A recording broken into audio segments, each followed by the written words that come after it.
The Rights to Ricky Sanchez podcast is presented by DraftKings Sportsbook. Sign up for DraftKings Sportsbook, download their top-rated app, use promo code RTRS, and brought to you by Nature Pet Foods, slow cooked with super fusion, new promo code. Get 20% off your first By Nature order at Amazon with promo code 20RTRS.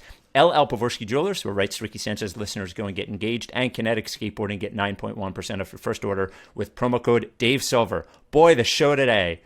The Joel Embiid game. We've had other games that are the Joel Embiid game, but this is definitely the Joel Embiid game. We'll talk about that. Whether, if you only had one spot, whether the All-Star spot would go to Harris or Simmons. The importance of Danny Green, debated in the mailbag, and a listener wants to know what Philadelphia's problem is with New York. So we'll have to answer that as well. If you're watching on YouTube, don't watch without subscribing. It doesn't cost you anything to subscribe. Only half of our viewers are actually subscribed. Smash that subscribe button. Without any further ado, Amos and the Chef. Larry, sweetie, the man is here.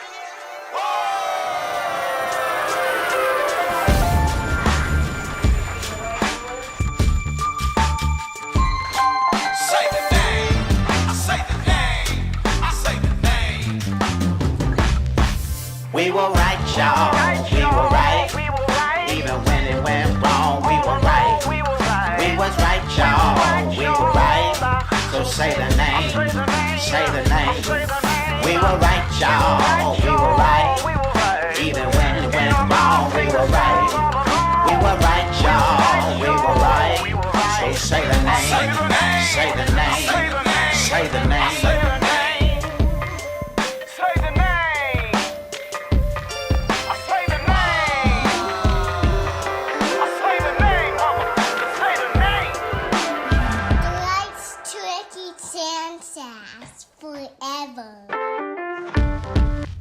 Welcome to the Rights to Ricky Sanchez podcast. I'm Spike Eskin, along with a guy whose happiness is entirely dependent on the success of Joel Embiid. That is one, Mike Levin. I've sort of just been sitting in stunned silence for now many hours. Mm-hmm. It is unrealistic how good he is right now. It is just, it should be some sort of penalty for being as good at basketball as Joel Embiid is right now, and it shouldn't make me feel as good as it does, because he's just a guy that's good at basketball. But the swelling pride that I feel for this 7'2" man, it's ridiculous. I've been trying to sort of craft a tweet that is both like earnest and also like undercutting myself. I genuinely think that Joel Embiid is all of the best parts of like Iverson, Dawkins, and Jimmy Rollins. Oh my God, that is the thirstiest. If that is a tweet, it so is. I mean, like, look, I'm not. I think it, and I feel bad about thinking it. But that's like the picture of them like dead, looking down on him. That would be like Photoshopped. Could you change your? Would you tweet that? Could you change your Twitter avatar to the thing that has all four team logos in it? Yeah, absolutely. Absolutely. I just think he is. I think he's like the most special athlete of my lifetime. I think he's the best. I think he is having the best season of any Philadelphia athlete of my lifetime. Just speechless. There was a moment in yesterday's game where he scored 50 points. If you hadn't heard, yes. When one of his like contested turnaround and ones, I just started laughing, and like really like laughing like, pretty hard. And Alyssa turns to me and is like, "Did you take an edible? I don't think I saw you take." I'm like, "No, I'm just." She thought you were on drugs. Makes me high. Like I act as if I'm on drugs when I watch him play basketball. It's remarkable, and they should have obviously lost that game if Embiid didn't have the best game of his life. It's ridiculous how good he is, and I love him, and all the quotes afterwards, and Tobias. I mean, it's just. I wanted to touch on a couple of things you said there. First of all, I wrote a thing in 2017 about the idea of Joel Embiid becoming the best athlete in Philadelphia sports history. And it is unlikely, maybe it's not, I wouldn't say it's likely. It's not likely that he will have the length of time here that will compare to the athletes that we normally put in that sort of area. Maybe he will. Just the way players move in the league, is he going to stay healthy, yada, yada, yada, all that stuff.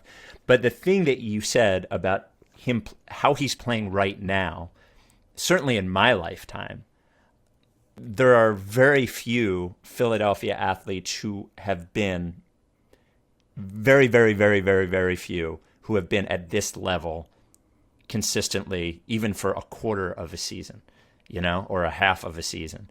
So it is stunning watching him. And the other thing, I think we all feel that pride feeling. We got an email from a listener that said that he was embarrassed to say that he has a couple of times when he's been drunk DM'd Embiid on Instagram to tell him that he was proud of him. And he's embarrassed by it.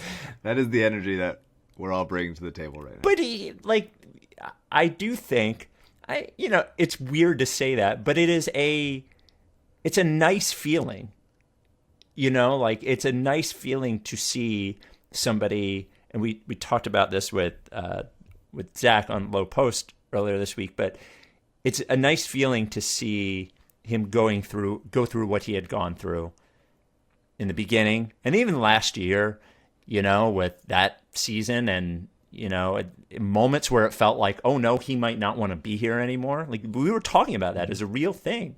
And for him to, in this season of all seasons, without fans there, and with the difficulty of everything around him, how it has all coalesced into this year, him being the way he is just, it's unbelievable. And it's gotten to the point, it's been so long, maybe never, since we've had a player that did this, that when he shoots those turnaround jumpers, and that one at the end that with like 2 minutes left where he was 19 feet away that he had no business making, I actually expect all of them to go in. That is how we know that we are in a different space right now, is because I expect all of his shots to go in. I don't expect him to miss any of them, honestly. He's now averaging over 30 points a game. His assist numbers are up. Shaq never averaged 30 points a game, by the way. Now, he may have 25 games into a season, but he never averaged 30 points a game. I mean, the part of it, if we're talking about his spot in like the Philadelphia athlete all-time lexicon, it's just that basketball forces you to play both ways more than any other sport. Obviously not football. I guess, I don't know, hockey. Bring somebody else on to talk about that.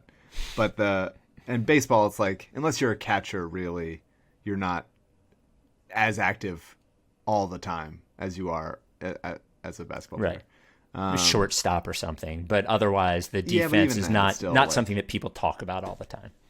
Yeah, for sure. And it's just that, and he's the best player in the league right now.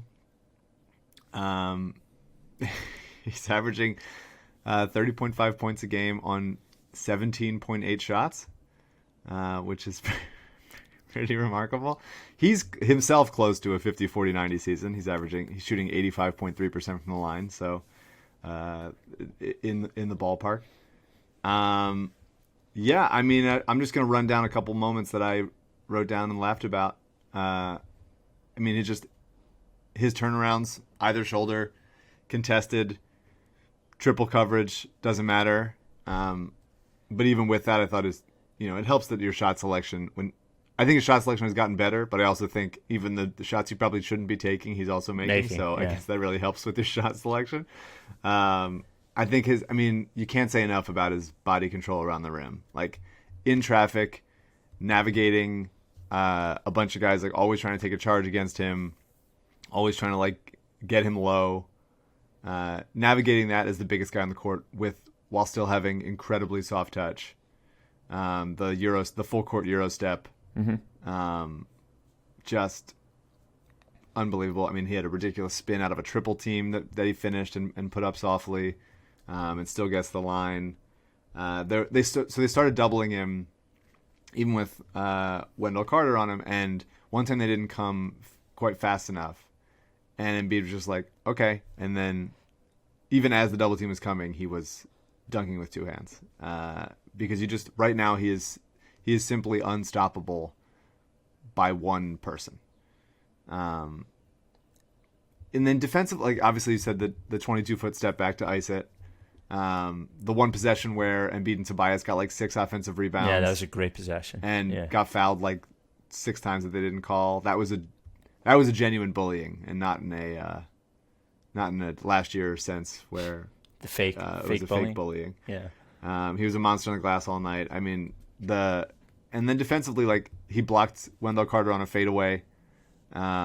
His hands on steals and at the rim are another level, just anticipating everything. He's the best creator on the team, especially without Ben or Shake, but probably just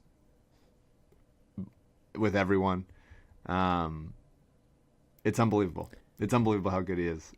He is, and to have 50, and still like late in the game in the fourth quarter, and be like repeatedly orchestrating the offense to get the ball to Tobias in the post because he had a mismatch with Garrett Temple on him, and being like, no, that's the play, and like, sort of demonstratively orchestrating it there. It is, they're the Bulls. They're not a great team, obviously, but it's just wildly special to see him do this and be at the top of his game like he is after being, all the struggles that we talked about in the low post. And,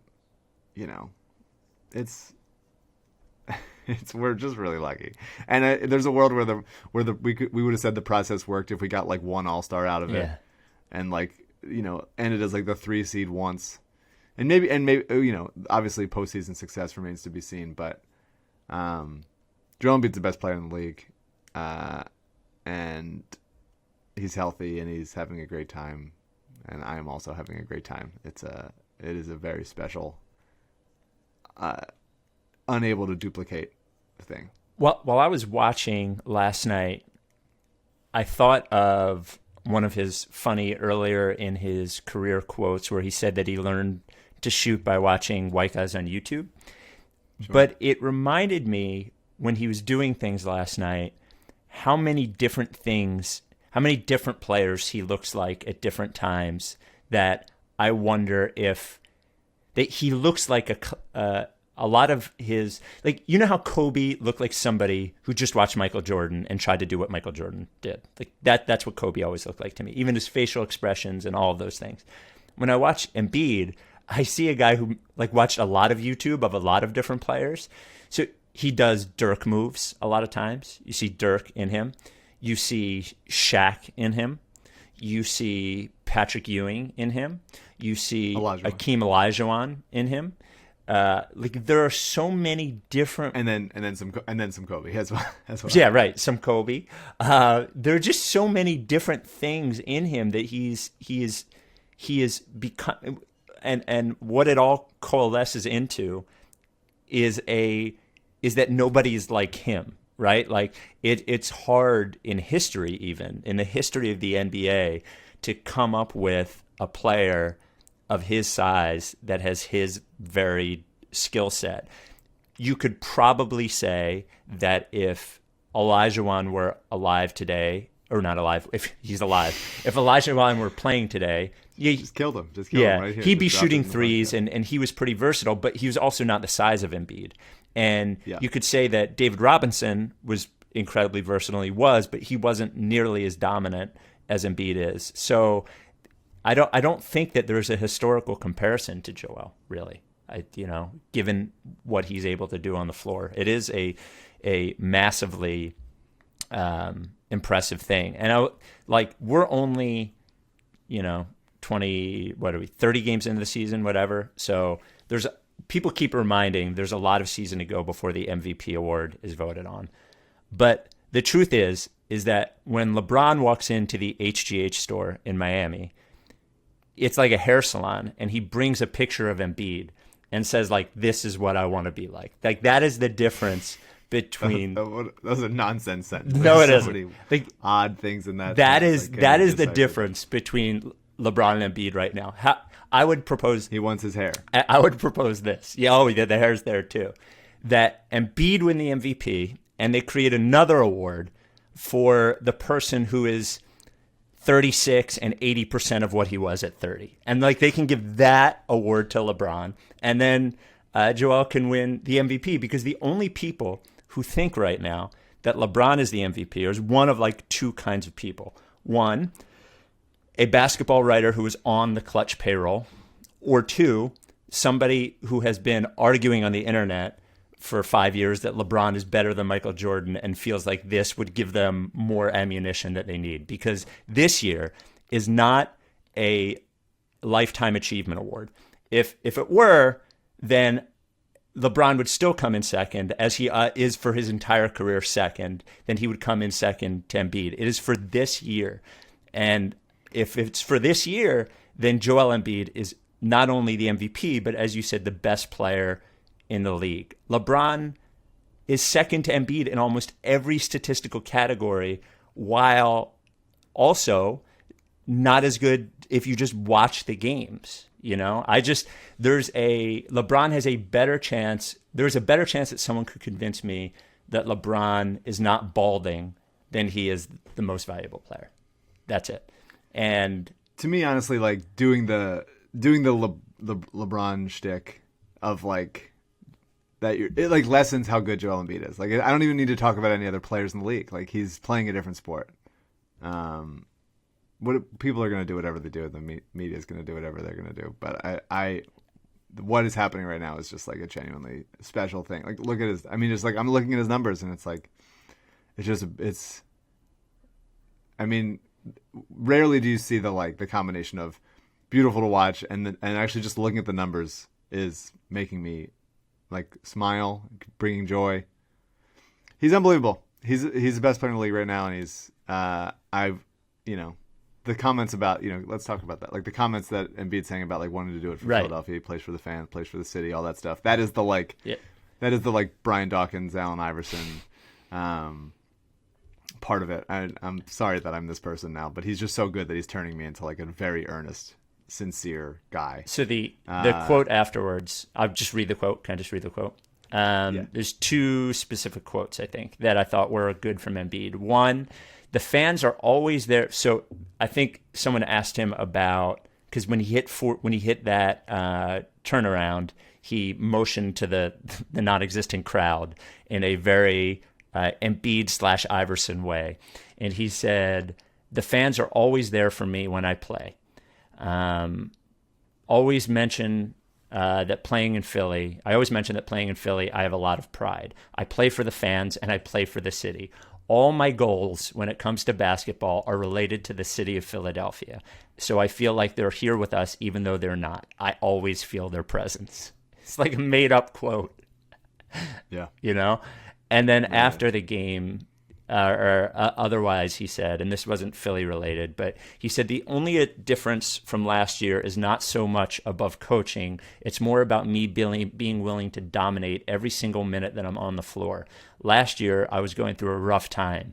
It was just not there. And the moves that Daryl made, adding all that shooting, is also helping a lot.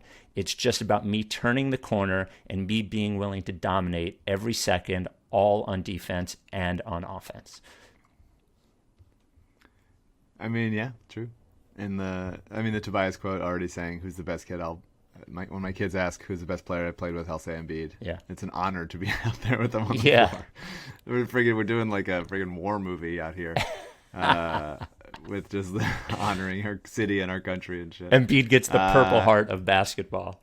He should. Yeah. He really should. It's beautiful. It's great. We could talk about him forever. I'm appreciating it. I'm not taking it for granted. I am getting the lamest tattoo of all time of, maybe like a Transformers-esque Rollins plus Dawkins plus Iverson into like a 7'2" person. It's going to be awful. It's Power Rangers. I don't know who I am anymore. He's making me a worse person, and I'm happy about it. I'm going to get Abby to draw that. I'll get her to draw a bionic Iverson, Embiid, Dawkins, Rollins. And for some reason, like Ruth Bader Ginsburg is on there, just for God knows why. To make it truly Mike. To make it truly stick out. I would say about the game last night that he definitely didn't look as creaky as he did against Houston, just physically. Against Houston, it looked like he was laboring. It looked like the back was more of an issue. I didn't think that was the case against Chicago. He definitely was more effective defensively in the second half, but it didn't look like anything other than just the way he was playing. I thought it was a good sign the way he looked. I wish he didn't play so many minutes in consecutive games, but it didn't look visually to me like the back was bothering him the same way it was against Houston. No, he looked great. He could have done a friggin' full gymnastics floor routine. He was having a great time. He played 50 points in 35 minutes. Like we're on a different plane right now. It's just unbelievable. And I thought a nice Tobias game. We can move on to another human being. I wanted to talk about Tobias. Everybody else was kind of disappeared for most of the game, which kind of tends to happen when somebody else is as hot as Joel is. But then Tobias got cooking a little bit, and he distributed. There was one time when he didn't go up strong in traffic, and he got blocked by Dan Gafford. And then the next time he had a similar play, he went right hard at Pat Williams and dunked it. I like seeing that adjustment. I like seeing. I mean, Ben does that as all of them do. All three of those guys. When like somebody gets them, they come back and decide like, well, I'm gonna fucking go up hard this time. And I think that is a sign of I don't know what the sign is. It's a sign of making adjustments and also being pissed off when other people defend you, which I think is great. I also like I do want to call out, part of the Tobias, the biggest thing about Tobias that we talk about is how he doesn't shoot quick enough, how he is reluctant to just get it right off the catch or off the dribble behind the screen, and sometimes dribbles the air out of the ball, and still he only took 2 threes in this game, which is obviously not enough. But the other thing is his vision, and for a while it was just like he's just not seeing it, he's not seeing the court, all this stuff. But I do think that, I don't know if it's just empowering him without Ben or just him feeling more comfortable with his teammates, but I do think that his vision has improved significantly this year. He had that that basically half-court lob to Matisse. That was really nice. I think he's just like moving the ball well. He's seeing stuff. I like when they run Toby through screens off ball, because I think just getting him moving as a straight line driver, he's big and very hard to bump off of his spot. I think that helps. And he can finish with either hand. He's doing great. And 50-piece chicken McNugget. He's an automatic quote. I love Tobias. He can keep his money. Yeah, wow, he can keep it now. He can keep his money. Wow. Yeah. Everybody keeps their money. Everybody gets more. Yeah. Josh Harris, give people more money. Go for it. The being good tax. Yes. Mike, it's the time everyone's been waiting for. This week's By Nature Pet Foods Soft Shit Award. Who gets it? It's tough. It hasn't really been to the, I would say, dictionary definition of the soft shit award. Right. It hasn't been super soft shit. And so I'm between a couple things. Okay. But I'm going to pivot, and I'm going to give it to Carson Wentz.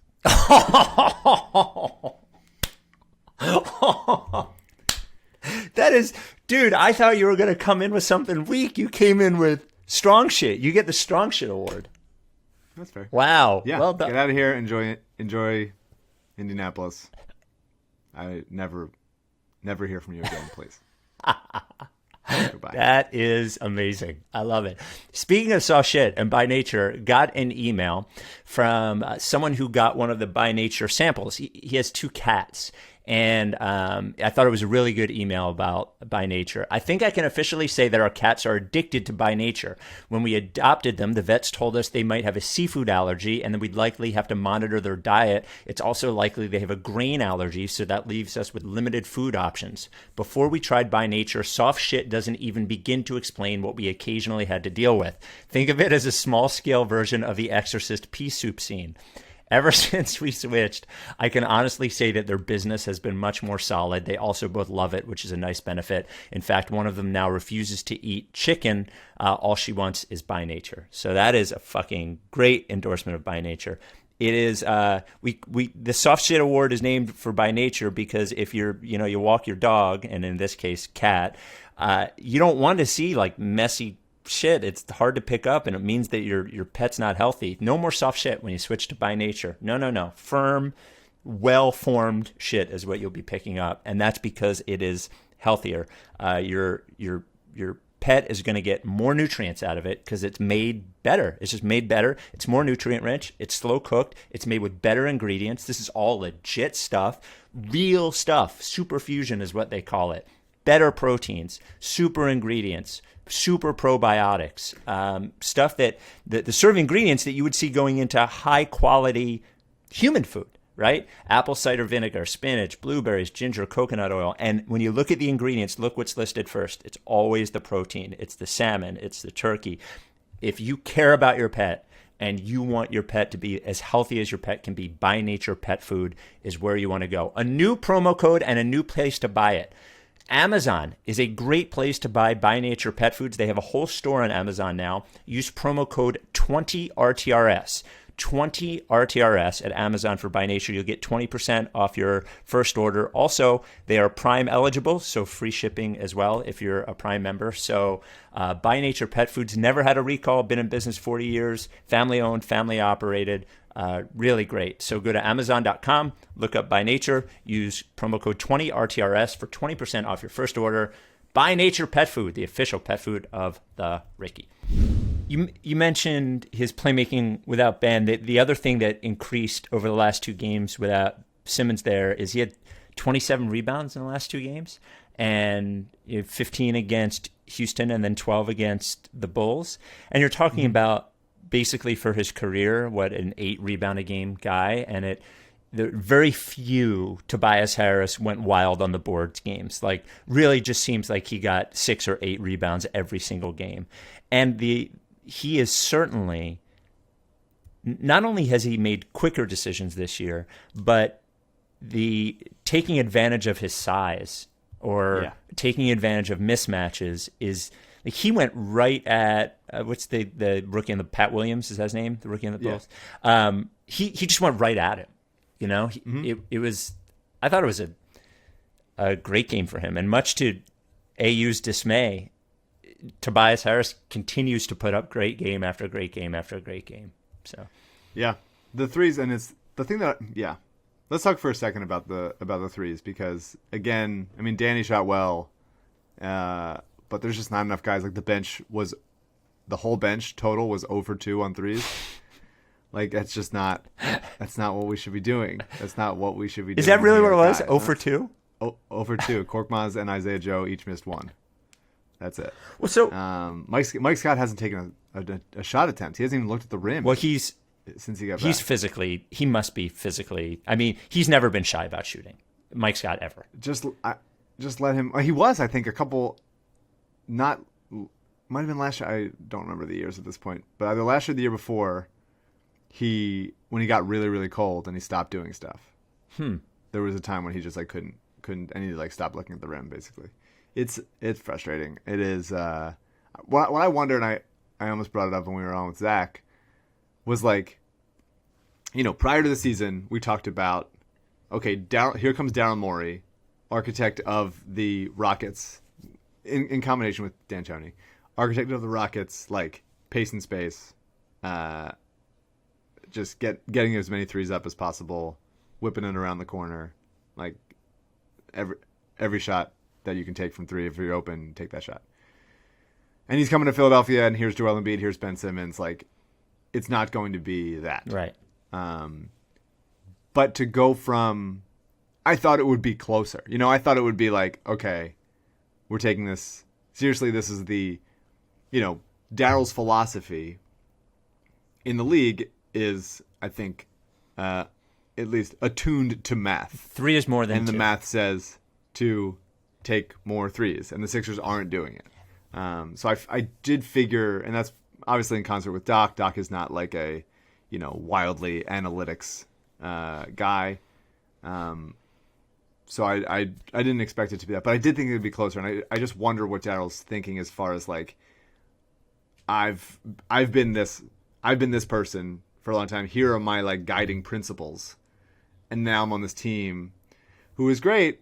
Obviously, is not like complaining, but they're not nearly getting as many threes up as they need to be, and I wonder how much of that is like pissing him off, or like is he wanting to try to correct that like through communicating with Doc, or if that's just going to be a personnel thing that he just brings in more guys that are capable of doing it. Obviously, Daryl should know that when you bring guys in to shoot threes in Philadelphia, they will forget how to do it for at least a long stretch. Mm-hmm. So that has to be like sort of factored into your timeline.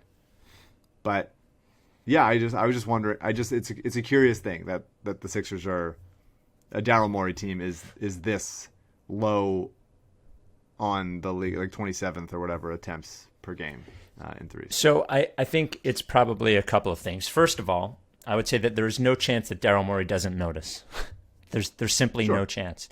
The other thing I would say is that a few weeks ago, somebody asked him what his favorite all-in-one statistic was, and he said point differential, which I thought was interesting, and especially considering the Sixers is not commensurate with their record. They've been better in crunch time than maybe there's probably regression at some point coming. All of those things said, I know there's no chance that Daryl Morey doesn't notice, and there's no chance that he's considering what the next move is. I think there's a couple of things that mitigate that, though. The first thing is that, remember, they hired, and I want to preface this with, I am sure that Daryl Morey and Doc Rivers have a good working relationship and mutual respect. Sure of it. But they hired Doc Rivers before they hired Daryl Morey. It happened. Yep. And they hired Doc Rivers without knowing for sure that they were getting Daryl Morey. Maybe they thought they were getting him, or they thought they could, but my guess is they did not know for sure. And to hire Doc Rivers, if you remember back to the even the press conference of both Doc and Daryl, there was the suggestion that it was the Doc and Daryl show, not just the Daryl show. So I think to a certain extent, Daryl is very smart, it seems like, at managing the sort of like relationship managing. One of the things that I think is really smart that he does is that because he's online, he blows his players up online, right? In a positive way. When somebody has a good game, he's out there saying, this guy's awesome. This guy should be MVP. It's not something that a lot of GMs do. And I think he's also smart in that if the team's winning and Doc was here first and Doc's a like well-respected coach and that sort of thing, like I think he's just sort of laying back a little bit and letting them do what they do. And if they struggle, I would say that he probably has answers ready, right? And I think he probably has answers ready for when he believes it is the right time or the right opportunity to take the team to the next level. But I don't think he's dealing with a situation where he's going to go in and go, Doc, everybody's got to shoot more. Talk to the team. Everybody's got to shoot more threes. Tobias has got to shoot 7. Joel's got to shoot 5, yada, yada, yada. I just think he's sort of like laying back a little bit and playing it smart, That would be my guess. That's my... The thing, I mean, on the one hand, it's a matter of like, as far as acquisitions go, it's a matter of when's the right time, when's the height of the value, mm-hmm. knowing that home court I think matters a little bit, yeah. but it probably doesn't matter a ton. Well, they're 7 and 8 so on the road, so it matters some. Yeah, So I think that it's a matter of finding, it's more important to find value at the at the right time value-wise than it is to do it like right now. But I mean, the bench is currently struggling very much, and that's made worse obviously without Shake, without Ben, and with Korkmaz being as cold as he's been. But yeah, I mean, there was a good article in The Athletic from Derek Bodner about the Sixers take the fewest pull-up threes in the league, and they take the third most pull-up twos in the league, which means that 75% of their pull-up jumpers come from inside the three-point arc, which is the highest rate in the league. Which is a lot of that is Joel, Yeah. but it's not all Joel. Like a lot of it is Seth, and I think Tobias, and it's a more forgiving. Hey, play free, but also, try to play a little free outside the three-point line. They are like leading the league in free throw attempts and everything. It's just a matter of like, how can you find that middle ground? And just too often for me, they're settling for weaker shot in the mid range. Like Embiid can take whatever shots he wants, but like we need to be able to count on guys. And we've talked about this a bunch of times, but it's I think it's going, as they're winning, it's not a problem. But when they start to lose and they start to go up against tougher teams, and it becomes like a playoff series, and it's like that repeatedly taking 10, 15 fewer threes than their opponent is going to make a difference. Like the math will eventually add up. Yeah, and I'm sure he I can think of, there are a few teams in the Eastern Conference. You could see the math adding up against Utah. You could just see it happening. You could see it visually. You're like, oh my God, there are just too many. And I would say the person, I don't know what the numbers are, but you mentioned Seth Curry. He takes a stunning amount of 18-footers. Yeah, maybe. I don't know if the numbers say because it. they fly out on him. Yeah. When he's shooting threes, and he doesn't have much lift on his shot, and he's small, and so I think he has to pump fake and go rather than like either rise up or sidestep or whatever it is. I think he has to take advantage of the space, because NBA athletes and length are trouble him sometimes, and sometimes he looks good. Like in the what was that, in the Utah game? I thought he looked good. Was that what it was? And then, or the Houston game, he looked good. And then this game, it was just like, he seemed like, because there were quicker guards around him that also had a little length, he just seemed like everything was a contested long two, or that he just didn't quite have. It was a good Danny game. I was ready to be like, what are Danny's two plays a game that he acts like an absolute lunatic on? And there really wasn't one. But the sort of thesis I have come to find in thinking about it is that there is always one the Danny a game, and it wasn't Danny tonight or last night. It was Korkmaz. Korkmaz was the Danny. Oh, that's so mean, though. In that he had two passes to absolutely no one. Just moments when the brain leaves the body and you just are unable to control the actions of your person, and so I would say Korkmaz was the Danny of the game. Those two passes were absolutely shocking in that they went to no one. Although there was a nice Korkmaz dunk in traffic, which I always love. So yeah, good Danny game, but we'll keep in mind that someone is inheriting that virus every night, and usually it's Danny for just a couple possessions. But this time it was Korkmaz. Our general attitudes toward Danny Green are very different. We got an email. The subject line from Dan said, "I just can't be mad at Danny Green," and he says, "I empathize with Spike Eskin's facial expressions when Mike is really digging into the frustration of watching Danny Green. His face is my outlook. I just can't be mad at him. I don't know why, but I have a few options I'm vetting. He's so calm, and he always looks like things are going to work out. He played for San Antonio and LA and won a title, and he seems so intelligent all the time. He finds great positions. I'm the same fan who's been critical of Matisse and his offense. My brain knows I'm giving Danny Green a pass, but it just can't change my mood. What is the proper impartial view?" You're not going to get it on this podcast, I don't think. No, I think I am impartial. I think No. I compliment Danny's. You I just love Danny. named the I have. bad player of the game after Danny Green. No, there are two plays a game when there is some level of disconnect from brain and body, and Danny is usually the recipient of that illness.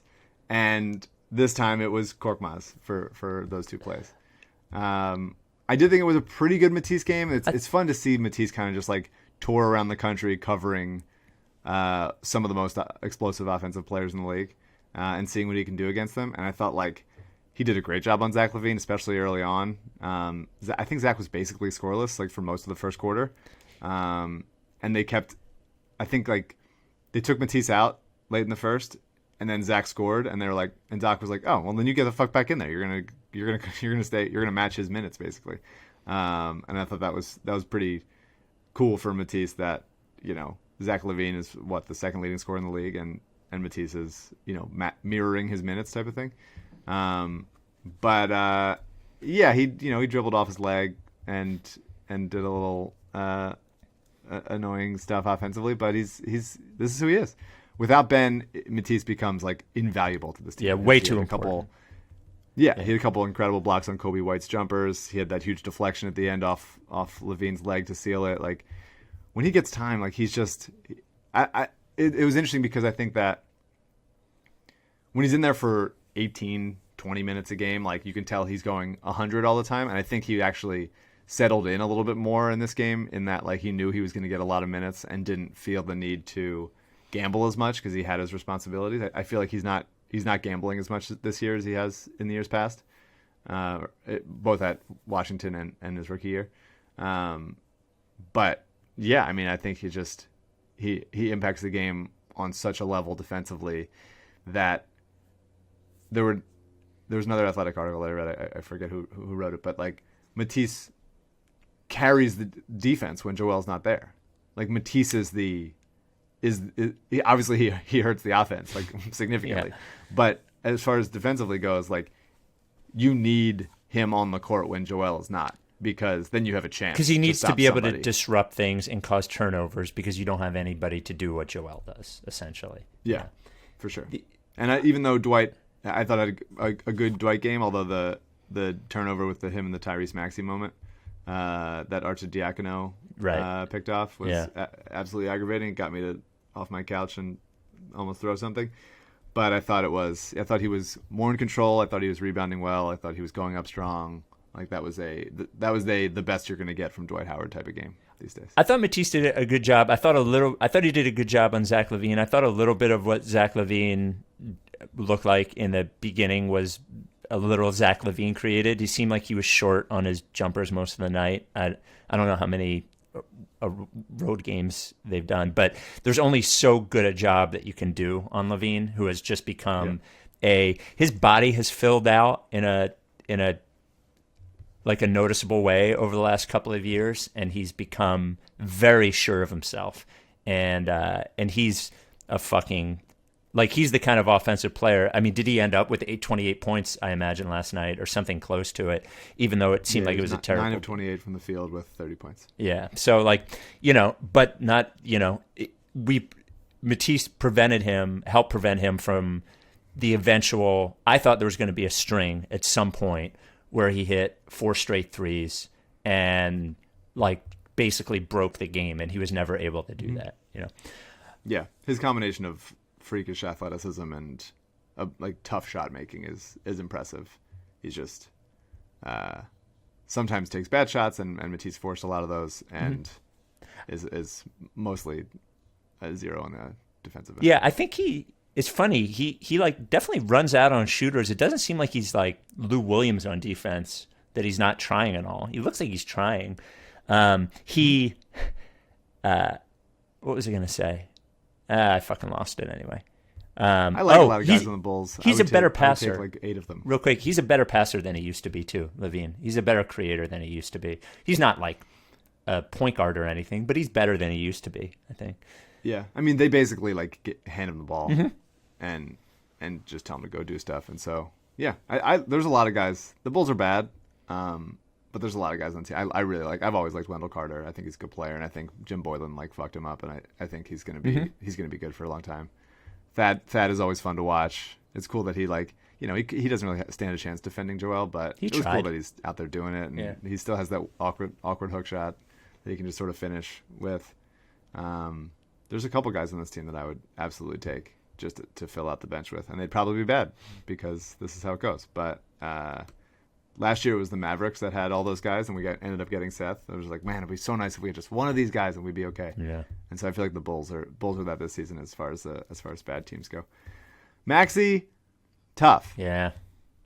Tough stuff for Maxey. I think he, he's being thrust, especially without Ben or Shake. You need to play him. Like you can't bench him at this point. There's just no one to take those minutes. He's, on the good side, like he always has a nose for the ball. He has an impressive ability to finish awkwardly. He is not getting any foul calls. None. Absolutely none. I'm starting to get upset about it. Maxey is not like a demonstrative player. Like he's not a guy who yells at the refs type of thing, but there's a couple times when he's just getting whacked and bumped and everything, and the refs are just not giving it to him. I think it's because he's kind of just he's both herky-jerky and fast, which I think is an odd combination in that he moves weird. There's just an odd rhythm to him. And so I think if he was either a little bit slower or not as herky-jerky, he would be able to get seen. The refs could see like, oh, that's a bump. Like you can see him going flying, but he just sort of moves oddly. And so I think that they're not realizing that he's getting bumped, and he sort of stays somewhat in control when that happens. But he'll get those calls eventually. And I do think he did a little bit more creating yesterday. Finding teammates, not just looking for the floater, but yeah, he's not taking threes, he's not getting the line. The lazy inbounds pass to Dwight was enough to like bench him for a month. They need they just need another guard. Even when Shake comes back, they just need another guard. Like that's it. Yeah, go get like George Hill or DeLon Wright or like Satoransky or something. Mm-hmm. Like get somebody that can do that, so Shake can play, a little off ball, a little on ball. Just it'd be really nice. We're at the point where I get that I don't want them to be trading first round picks or future stuff that for like half a season of rental, but I would like some artful moves to be made to get another adult in the room on the bench that could, create a little bit and just stabilize things. Because it's headline: Mike wants adult in the room. I do. Yeah, Mike wants to. And Isaiah Joe keeps needing to play. Yeah, I would say so too. I would like him to like. Korkmaz is giving them almost nothing right now. I think he'll get hot and be better. I always love the after a bad game or a stretch of bad games, the video after games of seeing them putting in work, just getting shots up after games is in a motivational type of way. I'm a sucker for that. But I do think that Isaiah Joe is. I've been impressed with him defensively. I think he's active. I think he gets his hands in there. I think he moves his body well. I just think he's still small, but I want to see more of him. I think, especially now, it's like just run him out there, take 10 minutes. Mike, I have an email from a listener about LL Pavorsky. I would like to read it to you, and you can determine whether the email is a fake one that he commissioned or a real one. Okay, let's do it. Oh, how strange it is to listen to a podcast for 5+ years, laugh at all the inside jokes, but have zero friends that listen to the podcast. I live near New York City. I was looking to get my wife something for her anniversary/pregnancy, so obviously I reach out to LL. When I told my wife I wanted to take her to a jeweler, she said, "So how did you hear about this guy?" Can you imagine me trying to explain? For some reason I said, "Oh, he's a Philly guy that I came across," and showed her a picture. And she said, "Wait, are those two a duo selling jewelry?"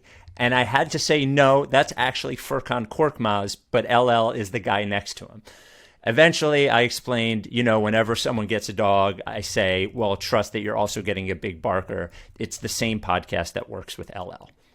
What do you think? True or false? True. Does sound like a reasonable thing to me. I would love that after Furkan's career, he goes into business as a jeweler with LL. They would be a great duo, I think.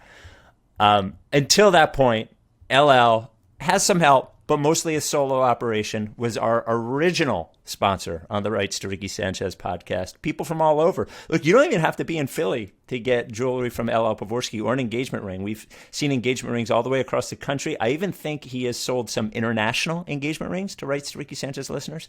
211 Rights to Ricky Sanchez listeners have purchased engagement rings from LL. Or you don't need an engagement ring. You're always already married. Maybe you don't want to get married. Who the fuck knows? Doesn't matter. You could be like that guy. Maybe you need an anniversary gift. Maybe you need a pregnancy gift. Maybe you need just a gift because you're a good person. LL Pavorsky is where you want to go. He's the only jeweler you can trust in America. He's the only trustworthy jeweler. He's going to take time with you, and don't worry. You don't have to be super rich or anything. He can handle whatever your price range is. LL can handle it from very little to very lot. I've seen him deal with both. So by appointment only, whether it's online, on the phone, in person, it's all by appointment only now. So 215-627-2252. The store been for over 30 years at 707 Walnut. You can also email him, lee@llpavorsky.com, or tweet at him at @llpavorsky. He always supports our charity efforts, Providence Animal Center and Coded by Kids. LL Pavorsky Jewelers. Please don't tell your significant other that you heard about him on a podcast. So true. So true. Good advice. So I wanted, obviously before we wrap up the pod, I had a few more things I wanted to get to. The one thing I wanted to make sure we mention is we were on the Low Post with Zach Lowe came out on Friday. Just would like to extend my sincere gratitude to Zach for having us on. That is no joke. It is a massive platform. And for him to dedicate half of a pod to our silly shit was very nice. And also, I would like to extend my thanks to the lots and lots and lots of people who reached out both on Twitter and email saying how much they enjoyed it and that they were excited to see us on there. It was like that they felt like they made it. So I can unfortunately focus on the small but vocal group of people who are obsessed with hating me and us, or mostly me, but that we are the band that once played the clubs and isn't cool anymore, and it rings in my ears a lot, far too much, and I should give far more mental space to the people who are kind, and appreciative, and have joined us along this. So it was I thought it was a nice moment for us to be on it. And I really appreciate Zach for inviting us. I am a full sellout. I'm the what's the friggin' a Lumineers or something. That's who I am. I'm just gonna be that. That's how I feel. My favorite quote about that was I feel like I can't, I'm not even going to bring up the quote because I can feel you laughing about it. So I don't even want to bring it up. You gave him the soft shit award earlier. You gave Carson Wentz the soft shit award. Carson Wentz, Eagles quarterback, traded to the Colts. We are a Sixers podcast, but it was a big sports story. We got an email from Greg that said, I always appreciate your Eagles takes, even though you don't discuss them frequently. Carson Wentz clearly operated under the shadow of Nick Foles after the Super Bowl. Then the Eagles draft Jalen Hurts. Now that Wentz is gone, I have to wonder, if the Eagles never drafted Jalen Hurts, do you think Carson Wentz is still in Philadelphia right now? Mike, your opinion. Maybe. He certainly took it personally, but it seemed like the problems with Carson sprung up, at least started before Hurts got here, and he wasn't good 2 years ago. They sort of fell into the playoffs. I just think he's, the reports about him not talking to Doug Peterson for 2 months. That's not what you want. For 2 months, that's not what you want. That's a Sixers type storyline. Yeah. We can't be having that on other teams. They can't. They just simply can't contain it the way that the Sixers can. It's just they're not on the level. I think if they didn't draft Hurts, that Wentz maybe has a better year or gets more of a chance to dig himself out of it. But if he's not coachable and he thinks that he's the best football player in the league when he's throwing interceptions directly at players and taking sacks and he's just been, and not being a good leader of the team. He just was bad. He was straight up bad. Maybe he gets better. Maybe he, after a change of scenery and, further recovering from the injuries he's taken, maybe he has another couple good years left in him in Frank Reich's system, but I just think that he's been bad, and he was good for like a couple years in there, but I'm like, it's been bad for a while. Like, let's move on. Let's get out of here. And I would give Hurts a full season to like see, like he's a awesome guy, great leader, has total juice with the ball in his hand. I don't know that he's an excellent, accuracy and has enough pop in that arm, but I would certainly give him a chance because he seems like intensely coachable, and a good guy that people would rally behind. And by the way, and the Eagles are so far away from contending that I'm not worried about like wasting a year, because it's like there's a long way to go. By the way, Hurts dealt with in a real college town, dealt with exactly what Wentz dealt with, and in a very different way. At a younger age, far younger age. So I think the question is framing it a little wrong. Most of the reason they drafted Jalen Hurts was because of Carson Wentz. So you can say that if they don't draft Hurts, maybe Wentz doesn't act like this, but most of the reason they drafted Hurts was because of Wentz. And if you can't handle it's somehow everybody in Philly now is terrified of getting a good backup quarterback because how's Hurts going to deal with that? Look, you can have a decent backup quarterback if your starting quarterback is good. That's it. Look, my opinion is this. A quarterback has to do two things, basically. Be able to be a leader and throw the ball where it's supposed to go. That's it. And Carson Wentz is not good at being a leader or throwing the ball where it's supposed to go. It's it. It's like a pitcher who can't throw strikes. Come on. Let's not make this more difficult than it needs to be. Howie Roseman is not absolved of blame. No, of even course if Hurts not. is good. It was still a weird pick after just months, right? After they gave Carson Wentz an intensely big deal. Yeah. And now they have the biggest cap hit in NFL history. Well, no, I think the deal came before the 2019 season. Okay. Yeah, it didn't kick in until now, but the deal came after the knee injury. So it came in before last season. So yeah, yeah. Just the Eagles are so far away. They're just like how old they can't. The fact that they're this old and this bad was pretty remarkable. Impressive maneuvering, and for Howie to still have his job is just like, I don't know what. Well, thanks for the Super Bowl, forever, but holy crap. Well, the good thing about football is that 3/4 of the contracts you can get rid of, so we'll see. The not easy to stomach YouTube comment of the week brought to us by Kinetic Skateboarding, who I got 2 hoodies from this week, which I have to take back because they're actually a little small. It made me feel self-conscious because I'm always a medium. How I'm not a medium. But great stuff at Kinetic. Use promo code Dave Silver for 9.1% off your first order. Comes from Andrew, and we got this from a bunch of people. We were discussing who the next snake guy on the Sixers would be, and Andrew says, Danny Green definitely owns snakes and is a snake enthusiast. I believe he's even been featured in videos about it before. Yeah. That said, Danny Green's on an expiring deal anyway. Sure. Friend of the pod, James Herbert, also sent some Danny snake pictures to me. I think we said Danny. I think it was it feels. Yeah. He's definitely one of the guys. Yeah. Let's do it. Odd dude. Love him. Big Danny guy. I do love him. Yeah. Well, you don't though. You say you love him. Your actions indicate. I straight up do. And I'm able to be impartial about when he does crazy, stupid shit. Like take a selfie about the Holocaust. You keep bringing that up. It's crazy. It was a crazy thing to do. It was an insane thing to do. I had to do it to him. You're a grown man. What are you doing?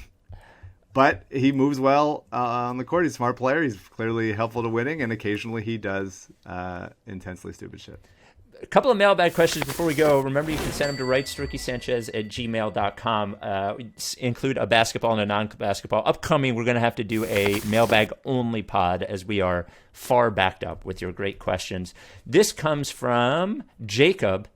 Non-basketball question first. As someone who has never been to the Northeast and who has lived in the Midwest my entire life, I want to understand why people, guys in particular from Philly, have such a strong disdain toward other Northeastern cities.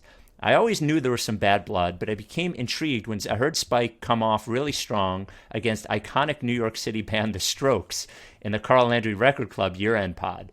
Despite being the 100th most popular band I can think of, Spike alleges they are, quote, the most overrated band ever.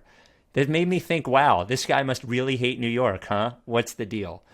Do all Philadelphians have a terrible traumatic experience in Boston, New York? Where does all this hatred come from? As someone who has lived in, and you're in LA now, and I lived in LA for 1 year, my freshman year of college. I also lived in Chicago and here. Northeast sports rivalries and how they treat sports is just different than the rest of the country. It's just different, and I think Philadelphia has a inferiority complex compared to New York specifically, but like it's just a real rivalry. I don't know what to say. I don't think there was a place like that in Chicago. It's more akin to college sports rivalries. And the Strokes, when I say overrated, I mean critically overrated, not most popular. I mean overrated in terms of critical. What do you think the Philly thing is with those other cities? Yeah, I think some inferiority complex. I think it's also fun to.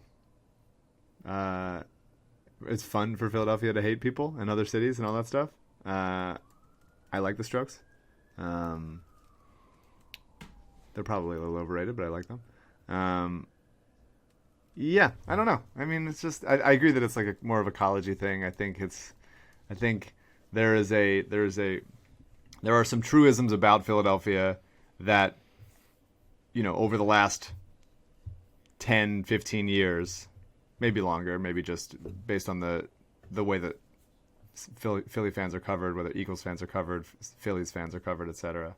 That I think Philadelphia fans have turned around and like sort of been like, well, if that's what you think about us, then we're going to like dial it up even more. And so I think that over the last 15, 20 years, especially with like, you know, things on the internet and the Action News theme song and all the crazy stuff that you see with the Super Bowl and celebrations and stuff, I think it's been like, yeah, this is who we are, and now we're even leaning into it more. Yeah. And I think it's very charming. Yeah, we eat shit when the fucking Eagles win. Hell yeah, we eat horse shit. Come on, man, who doesn't do that? And his basketball question, in your guys' Kyle Lowry conversation in the last pod, you mentioned that trading away Danny Green would create a hole in the team's roster. While I agree Danny is an important player for us, unless I'm misunderstanding something, as long as Josh Harris is willing to pay the tax, why wouldn't Daryl trade Danny Green before the deadline? The Sixers are capped out with their current contracts, and assuming Danny Green leaves in the offseason, his money is just gone. Wouldn't it make sense for Danny to be traded for a longer-term contract, even if the player being traded for is marginally worse than Danny? Additionally, Danny would have to be traded if the team has any plans of acquiring a borderline star player without giving up Simmons. It's possible to get Levine or even Lowry with Danny's other stuff. Or even Lowry's with Danny and other stuff. Even no star player is available at this deadline. Having a tradable contract with some years on it is valuable in itself. Not trying to deny Danny's utility, but maybe he could be more valuable as a trade piece. I agree with all that. Yeah, I mean, there's certainly his contract goes away, his expiring contract, and you don't just, because the Sixers are over the cap, Daryl wouldn't just be able to say, okay, Danny's gone, I'm going to go sign another guy for $15 million. Yeah, it doesn't work like that. So if the numbers are on your books, then you can be over the cap without having to sign them. So the question is, do you trade Danny's to sort of keep that going? That space. And it's certainly a thought. Yeah. It's certainly a thought. By the way, Lowry is expiring too. Right, but I think that because Lowry is $30 million, I think that you would be able to use some of that. But yeah, I'm not sure. This whole season I've been thinking like, you know, what is Daryl's ideal move? And I think because he's always been a like stars and scrubs type of guy, I think that it's a holding out for a bigger player. Yeah. Like a Zach LaVine or Bradley Beal or maybe Lowry, even if he's expiring, or somebody like that. I just think that Daryl in Houston was so successful finding guys off the scrap heap and turning them into like, here's what you do, just do this. Whether that's Ben McLemore or like Daniel House or even part of it, PJ Tucker. Not to mention guys from, years ago, Kyle Lowry being one of them. Yeah. And so I think that I'm a little surprised that we haven't seen much of that this season yet. It's just been, sort of steady as she goes. But I think that this is a weird year. I think. Well, steady as she goes, by the trades way, steady as she goes, aside from the giant possibility of trading Ben Simmons and multiple first-round picks and our young players. Yeah, well, nothing happened yet. Yeah. Nothing happened yet for the Sixers, and really nothing has happened outside of the Harden trade for the whole league. Yep. And so we don't even know what the second half of the schedule is going to look like, but I think there's a better chance of trying to do a, Danny and all the, scrub contracts that no one's playing on the bench, whether it's Ferguson or Fournier and those guys, for a bigger fish than it is, and then like filling out the bench with buyout types than it is trying to really make maneuvers in that like middle, like packaging Mike Scott and Poirier for somebody for $8 million or something. I think that Daryl just dreams bigger than that.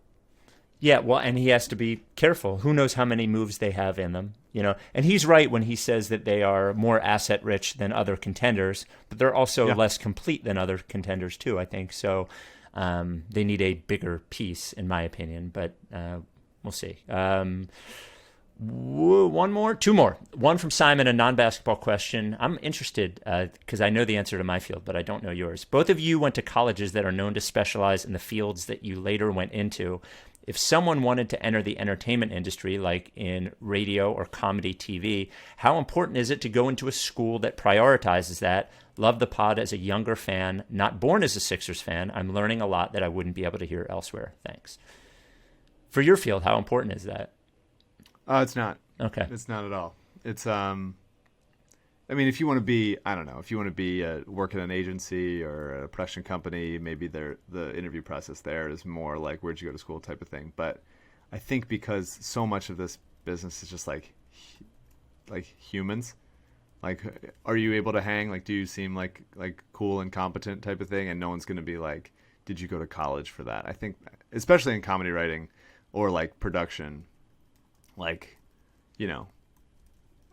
there's me and a bunch of my friends and I all have massive student loan debt, and it's like the stuff that I'm doing now and that I've been doing for the last 10 years, it's like, you learn on the job. Like I'm sure there's some level of professionalism and stuff that I learned at Ithaca and some fun stuff with obviously like the basics of filmmaking and stuff, whatever. But you figure this shit out on the job. Like if you just were a PA, so if I could do it again, obviously I made a lot of friends and relationships in college and everything, but I would probably have just moved out here when I was 18 and just started PAing, and because it's just you learn on the job. There's not, you just can't equate it to that. But I mean, not to say college is totally not useful. There's obviously plenty of connections and shit, but I think you find your own way no matter what. Like you'll have connections if you start PAing on music videos and stuff. There's ways to do it. As far as my field, as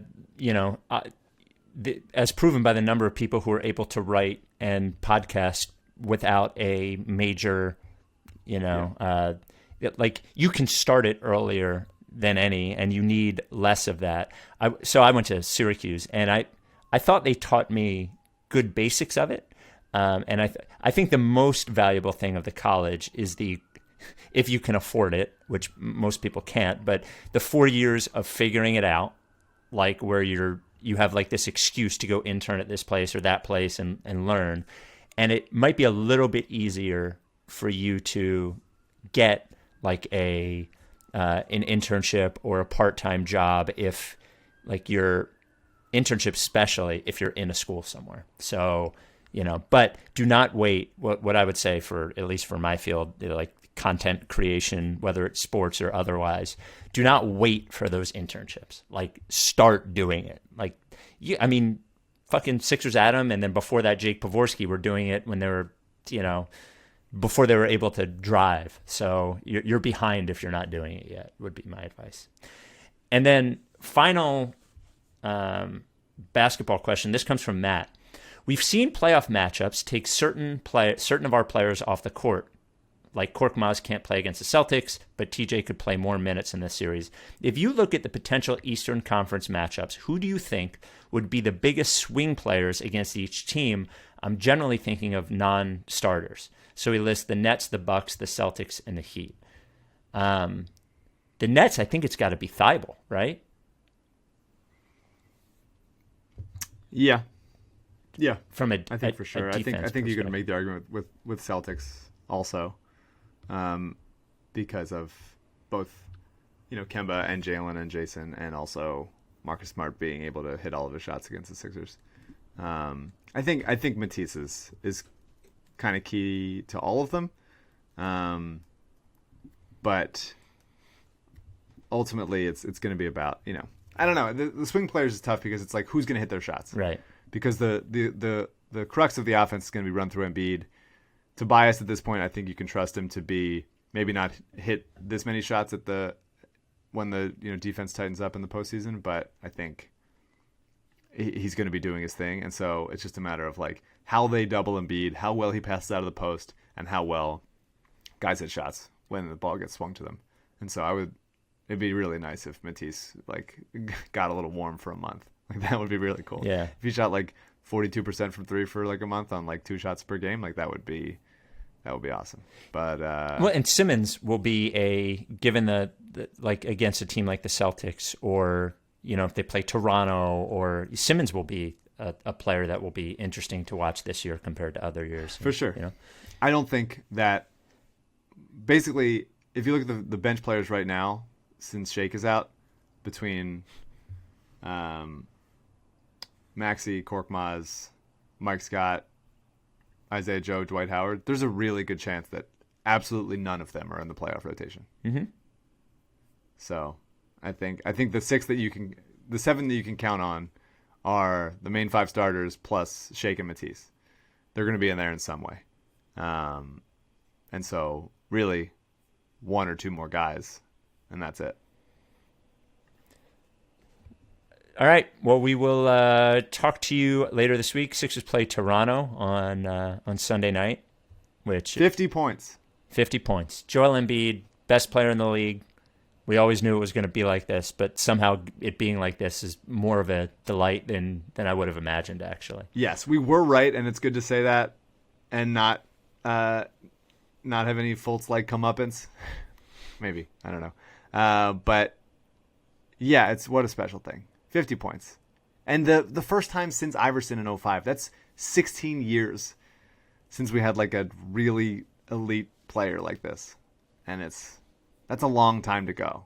And so think about friggin' 2007 through 2012 when they didn't have like anybody that was doing really anything at all. They were totally nothing, useless. And now we have Joel Embiid, and he's the best player in the league. And he scored 50 points. And he's awesome. It's really good. Getting my tattoo of Joel Embiid for some reason being laid to rest, by every championship team in the past, and it's going to be like sort of rainbow for some reason. We can't get you to it's going to be awful. We can't get you to agree to that if Embiid wins the MVP and the Sixers win the title. Not a chance. Okay, not a chance. But it is stupid. Yeah, and I am stupid in thinking about it. Maybe it sounds like a good shirt. Fucking ridiculous, horrible. Just like awful. Like there's some really just like overloaded, poorly designed. Yeah, like, it has to be disgusting. I'll get Kenner to work. We'll talk to you this week. You down with TTP? Yeah, Luke. If you don't fuck with me, then I won't fuck with you. If you don't fuck with me, then I won't fuck with you. but if you fuck with me, I'm gonna fucking kill you! Time for Plan B.